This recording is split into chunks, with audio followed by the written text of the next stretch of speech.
também conosco nessa manhã de terça-feira, o comentarista Marcelo Suano. Marcelo, como avalia esse diálogo entre Hang e o jornalista? Hang, por sua vez, tenta se defender e dizer que aquilo que é escrito é difícil de ser apagado e interpretado de forma diferente por pessoas diferentes.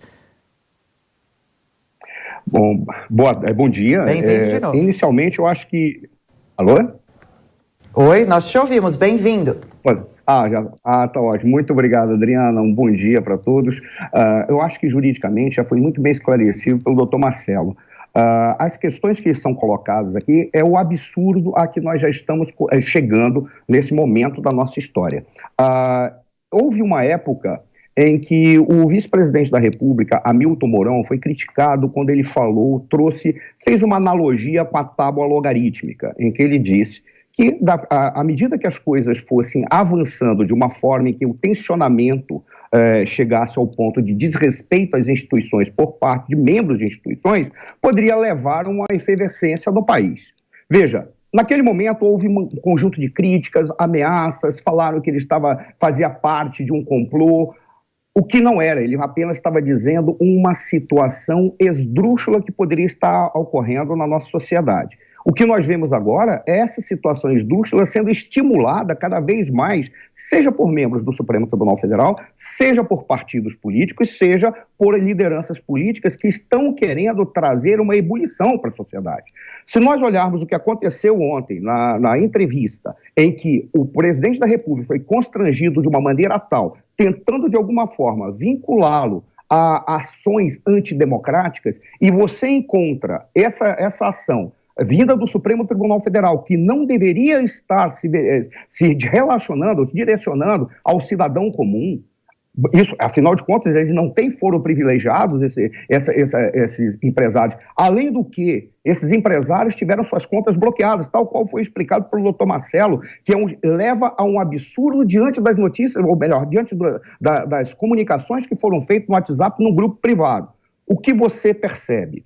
Percebe que nós estamos vivendo, sim, uma tentativa de tensionar para produzir uma ruptura. E, por incrível que pareça, ao contrário do que possa estar sendo falado na mídia por alguns grupos ou por parte de alguns políticos ou lideranças à esquerda e até mesmo por parte dessas autoridades do Supremo Tribunal Federal, quem está fazendo esse tensionamento para a ruptura são exatamente eles, trazendo uma grande suspeita para a sociedade.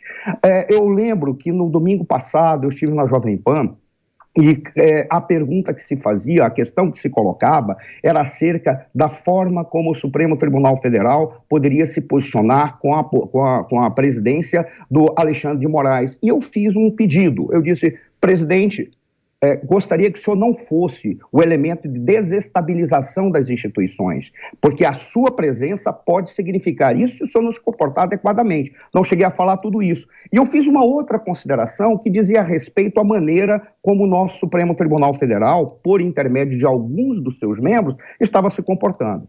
Quando se diz que a pior ditadura é a ditadura do judiciário porque não tem a quem recorrer, isso pode ser respaldado de uma maneira muito maior quando você observa a ausência de um processo de equilíbrio nos poderes do Estado brasileiro. Nós não temos um sistema de peso e contrapeso pelos erros que o nosso sistema político estabeleceu na forma como ele foi configurado. Vamos colocar de uma maneira muito clara. Quando você tem um Supremo Tribunal Federal, que além de constitucional é recursal, você tem um foro privilegiado, que dá ao Supremo a possibilidade de julgar aqueles indivíduos que deveriam ter, por princípio, o poder de equilibrar com o Supremo, caso ele cometa deslizes ou caso ele cometa alguns atos inconstitucionais, tal qual foi verificado ao longo desse processo em muitas ocasiões. Quando você tem um sistema como esse, qual é a sensação que se tem? Não existe um sistema de pesos e contrapesos no Brasil e, pior, reivindica-se a ideia de um quarto poder. E esse quarto poder, por incrível que pareça, está sendo configurado no Supremo Tribunal Federal, como se fosse um poder moderador, tal qual nós já tivemos na nossa história. Quando nós tivemos o poder moderador, em duas ocasiões, nós tivemos, primeiro, com o primeiro reinado. O que era o poder moderador? Um poder que tinha a função de regular as relações entre os poderes do Estado, executivo, legislativo e judiciário. Mas no primeiro reinado, o poder moderador era ocupado também também para aquele que ocupava o poder executivo, que era o imperador. Só que os três poderes respondiam ao moderador, que não respondia a ninguém, que tinha apenas a função de regular o sistema. Ali se descobriu que isso era um absurdo. Passou-se para o segundo reinado. Qual foi o ato de sabedoria? O poder moderador fica com o imperador, mas cria-se uma figura do primeiro-ministro, que será o poder executivo, respondendo ao poder moderador, que continua não respondendo a ninguém. Por qual razão eu faço esse paralelo? O que nós encontramos diante dessa crise que nós estamos vivendo e dessa desestabilização produzida por liderança política, por um sistema político totalmente desarticulado e por um Supremo que está abusando, por incrível que pareça, da forma como ele se relaciona com os demais poderes, da maneira como ele atua na sociedade, parece que o próprio Supremo está se atribuindo um papel de poder moderador, em que todos os poderes respondem a ele, inclusive ele responde a si, que não responde a ninguém. A quem nós vamos recorrer quando há o abuso do poder judiciário? Infelizmente, nós estamos vivendo essa situação que, por incrível que pareça, está sendo produzido uma situação ou uma condição de ruptura, vindo diretamente dessas autoridades que deveriam prezar pelo equilíbrio e pela pacificação do país, e eles não estão fazendo isso. Isso é o grande elemento que assusta a nossa sociedade, mas o pior, o tiro está sendo dado no pé. Nós vimos ontem o que aconteceu na maneira como se postaram diante do presidente. Independentemente do presidente ser o melhor, ser o pior, ou se ele vai ou não ser eleito presidente da República, ou reeleito, melhor dizendo. Isso, nós vimos o que aconteceu. Hoje nós temos uma situação como essa. Daqui a pouco nós teremos mais uma situação constrangedora. Infelizmente, é a maneira como nós estamos vendo e pode se gerar uma grande tragédia para o país.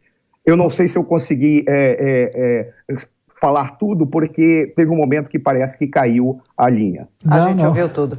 Foi perfeito. Conexão em ordem. Marcelo Suano, cientista político, professor, analisando os desdobramentos da operação da Polícia Federal e que foi autorizada pelo Supremo Tribunal Federal contra empresários por suposta troca de mensagens suspeitas. Muito obrigado, professor, mais uma vez por colaborar aqui com a Jovem Pan News e até a próxima. Eu que agradeço, Daniel. Só um detalhe, por incrível que possa parecer também, o doutor Marcelo ele foi muito preciso. Isso não é uma ação da Polícia Federal, apresenta-se como sendo uma ação do Supremo, apesar de o Supremo ter se manifestado por reivindicações de lideranças políticas. Isso assusta e parece que pode ser um tiro no pé dado pelo próprio Supremo ou por essas lideranças políticas. Eles estão produzindo um tensionamento que não é agradável para a sociedade brasileira. Espera-se que nós não tenhamos uma fragmentação, uma ebulição que vá além de apenas o debate ou acusações ou agressões verbais. Espero que isso não vá além, mas eles estão, parece, querendo que isso chegue e vá além. Marcelo Suano, cientista político, muito obrigado por sua participação e até a próxima. A hora certa na Jovem Pan News.